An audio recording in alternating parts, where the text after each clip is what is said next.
Data మెనూలో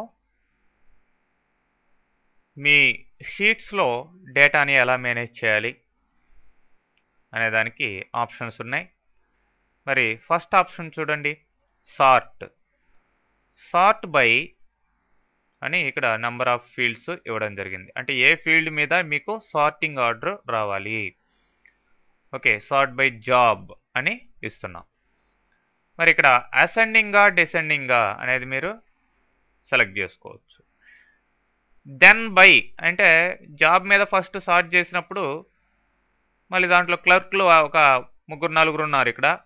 మరి వాళ్ళల్లో ఎవరు ముందర రావాలి అనేది కూడా మనం రెండో ఫీల్డ్ సెలెక్ట్ చేసుకోవచ్చు. దెన్ బై ఈ నేమ్ మీద సార్టింగ్ అని ఇచ్చామనుకోండి. ఓకే, చూడండి క్లర్క్ తర్వాత మేనేజర్ ఆల్ఫాబెటిక్ ఆర్డర్ ప్రకారం అనమాట. అట్లానే క్లర్కుల్లో ఫస్ట్ ఎవరు వచ్చారు, అను, ఇందు, ఇక్కడ కూడా ఈ ఆల్ఫాబెటిక్ ఆర్డర్ ప్రకారం రావడం జరుగుతుంది. మరి ఫస్ట్ ఈఎన్ఓ మీద ఆర్డర్ ఉండింది, అదేవిధంగా ఇప్పుడు కూడా ఉండాలి అనుకోండి. ఇది నన్ పెట్టేసేయండి. Sort by employee number ascending order. Okay, as it ఈస్గా వచ్చేస్తుంది. ఆ విధంగా మీరు ఆర్డర్ పెట్టుకోవచ్చు. ఫిల్టర్, డేటా ఎక్కువగా ఉన్నప్పుడు, ఇప్పుడు కొద్దిగానే ఉంది కాబట్టి డేటాని మనం క్లియర్గా చూడగలుగుతున్నాం. థౌజండ్స్ ఆఫ్ రికార్డ్స్ మీరు టైప్ చేస్తుంటారు కంపెనీస్లో. మరి వాటిని రిక్వైర్డ్ డేటా మాత్రమే ఫిల్టర్ చేసి చూసుకోవాలి అనుకోండి. ఆటో ఫిల్టర్, ఈ ఆటో ఫిల్టర్లో ఫర్ ఎగ్జాంపుల్ ఫస్ట్ జాబ్లో క్లర్క్స్ కావాలి, ఓన్లీ క్లర్క్స్ మాత్రమే కనిపిస్తున్నాయి. అట్లానే మేనేజర్లు మాత్రమే కనిపిస్తాయి. అదే ఆల్ అన్నాం అనుకోండి, ఆఫ్ కోర్స్ మనం ఫిల్టర్ చేసిన జాబ్ దగ్గర కదా, ఆల్ అనండి. ఓకే, ఇప్పుడు ఇక్కడ నంబర్ ఫీల్డ్ అయితే నెంబర్ ఫీల్డ్ దగ్గర అంటే ఎంప్లాయ్ నెంబర్ ఫీల్డ్ కాబట్టి ఇక్కడ top n number of records మనం చూసుకోవచ్చు.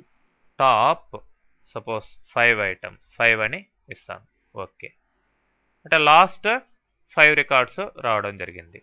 మళ్ళీ ఆల్ అంటే అన్నీ వస్తాయి.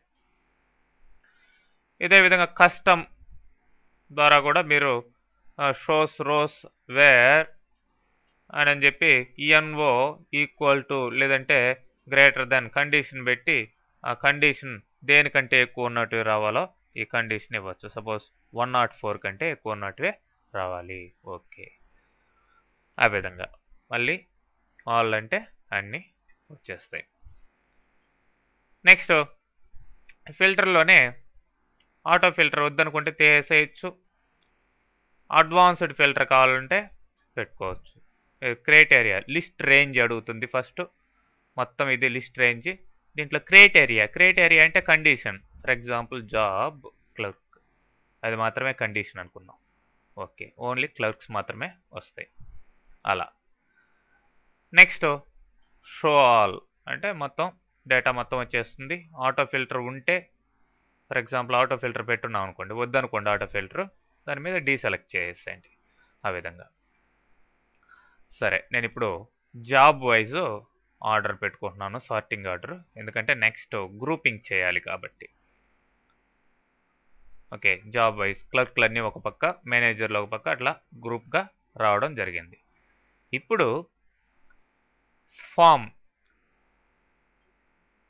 ఈ ఫామ్లో అంటే మీకు ఎక్కువ డేటా ఉన్నప్పుడు షీట్లో నెంబర్ ఆఫ్ రికార్డ్స్ ఉన్నప్పుడు డైరెక్ట్గా ఇక్కడ టైప్ చేయడం కంటే ఫామ్ తీసుకొని ఫామ్ ద్వారా డేటా ఎంట్రీ చేసుకోవడం బెస్ట్ అనమాట. మీరంతా కూడా అన్ని ఫీల్డ్స్కి డేటా ఎక్కర్లా, ఈ 4టికి ఇచ్చేస్తే ఆటోమేటిక్గా మిగతా అన్ని క్యాల్కులేషన్ ఫీల్డ్స్ కాబట్టి వీటికి డేటా మీరు ఎంటర్ చేయక్కర్లేదు. సో ఇప్పుడు డేటాని ఎంటర్ చేయాలంటే కొత్త రికార్డ్ని న్యూ తీసుకోండి. సపోజ్ 109 ఎంప్లాయ్ నేమ్, జాబ్,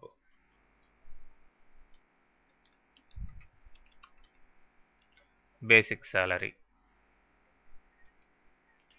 ఇట్లా. మళ్ళీ ఇంకొక రికార్డ్ కావాలంటే న్యూ. ఆ విధంగా రికార్డ్స్ని చేయొచ్చు. మరి ఇప్పుడు న్యూ అనగానే చూడండి, మీరు ఇక్కడ టైప్ చేసిన డేటా ఇక్కడికి వచ్చేస్తుంది. మీరు పైకి కిందకి యారోకి ఇట్లా మూవ్ చేస్తే ఒక్కొక్క రికార్డు కనిపించడం జరుగుతుంది. ఫర్ ఎగ్జాంపుల్ 109 రికార్డు వద్దనుకోండి, ఇక్కడికి వెళ్ళిన తర్వాత డిలీట్ అనండి. ఓకే, ఆ రికార్డ్ రిమూవ్ అయిపోయిందా? ఆ విధంగా అన్నమాట. సో ఆ విధంగా డేటా ఎంట్రీ అంతా కూడా చేసి వాటిని చూసుకొని ఆ డేటాని అంతా కూడా ఏది వద్దనుకుంటే వాటిని డిలీట్ చేసేవంతా కూడా ఈ ఫామ్ ద్వారా మెయింటైన్ చేయడానికి మీకు అవకాశం ఉంది. ఓకే, క్లోజ్ చేస్తున్నాను. Next sub totals. కర్సర్ కంపల్సరీగా ఈ ఏరియాలో డేటా ఉండే ఏరియాలో పెట్టండి, లేదంటే డేటాని సెలెక్ట్ చేసుకున్నా పర్వాలేదు. ఇప్పుడు సబ్ టోటల్స్ క్లిక్ చేస్తే అట్ ఈచ్ చేంజ్ ఇన్, మామూలుగా టోటల్ అంటే ఎలా వస్తుంది? మొత్తానికి కలిపి టోటల్ వచ్చేస్తుంది. అలా కాకుండా గ్రూప్ వైజ్ టోటల్స్ రావాలి అంటే ఏ గ్రూప్ కింద రావాలి? జాబ్ కింద రావాలి అనుకుందాం. At each change in job, job మారినప్పుడల్లా టోటల్స్ రావాలి, లేదంటే యావరేజ్లు కావాలి. ఏ ఫంక్షన్ కావాలంటే ఆ ఫంక్షన్ తీసుకోండి. నేను సపోజ్ టోటలే ఇచ్చాను. మరి ఏ ఏ ఫీల్డ్స్కి ఈ టోటల్స్ రావాలి? బేసిక్, మీ ఇష్టం, ఏవైనా సరే ఈ నంబర్ ఫీల్డ్లు ఇచ్చుకోవచ్చు. బేసిక్, గ్రాస్, నెట్ చాలనుకుందాం. ఓకే ఇవ్వండి. చూడండి, క్లర్క్ల యొక్క బేసిక్ సాలరీస్ టోటల్ ఇది, వాళ్ళ గ్రాస్ టోటల్ ఇది, నెట్ టోటల్ ఇక్కడ ఉంది. అట్లనే మళ్ళీ మేనేజర్లకి అందరికీ రావడం జరిగింది. మళ్ళీ ప్రోగ్రామర్లకి లాస్ట్లో అందరికీ కలిపి గ్రాండ్ టోటల్ వచ్చేస్తుంది. ఓకే, మీరు ఇట్లా సైడ్ గ్రూప్ అవుట్లైన్స్ కూడా ఉన్నాయి, ఏవి కావాలంటే అవి మాత్రమే చూసుకోవచ్చు. మరి ఇప్పుడు ఆ సబ్ టోటల్స్ వద్దు అనుకుంటే మీరు రిమూవ్ ఆల్ అంటే మొత్తం రిమూవ్ అయిపోతాయి, నార్మల్గా వచ్చేస్తుంది అనమాట. Next validation. వ్యాలిడేషన్ అంటే కండిషన్ పెట్టుకోవడం. డేటా ఎంట్రీ చేసేటప్పుడు కండిషనల్గా డేటా ఎంట్రీ చేసుకునే దానికి ఆ రేంజ్ ఆఫ్ సెల్స్ని సెలెక్ట్ చేసుకొని మనం దాని ప్రకారం కండిషన్ పెట్టుకోవచ్చు. సపోజ్ ఇది సెలెక్ట్ చేశాను బేసిక్లో. ఇక్కడ వ్యాలిడేషన్ ఏంటంటే ఫస్ట్ ఏముంది? అలో ఎనీ వాల్యూ అని ఉంది, అంటే ఏ వాల్యూ అయినా ఇవ్వచ్చు అని అర్థం. అలా కాకుండా అలో ఫర్ ఎగ్జాంపుల్ హోల్ నంబర్ లేదంటే డెసిమల్ నంబర్ ఏదో ఒకటి తీసుకోండి. కండిషన్ ఆపరేటర్ పెట్టండి, గ్రేటర్ దాన్ లేదంటే ఓకే గ్రేటర్ దాన్ లేదంటే బిట్వీన్, ఏదైనా మీ ఇష్టం. 500 అంటే శాలరీ కంపల్సరీగా మీరు ఎంటర్ చేసేటప్పుడు 500 కంటే ఎక్కువే ఉండాలి అని కండిషన్. ఓకే, ఇప్పుడు ఇక్కడ వెళ్ళి మీరు టైప్ చేస్తే 400 అని ఇచ్చాను, ఎంటర్ కొడతాం. చూడండి ఎర్రర్ వచ్చేస్తుంది. అదే సపోజ్ 600 అని ఇచ్చాను, అంటే 500 కంటే ఎక్కువ ఇస్తే కంపల్సరీగా తీసుకుంటుంది. ఆ విధంగా అనమాట. 600 ఇచ్చాను, తీసుకుంది.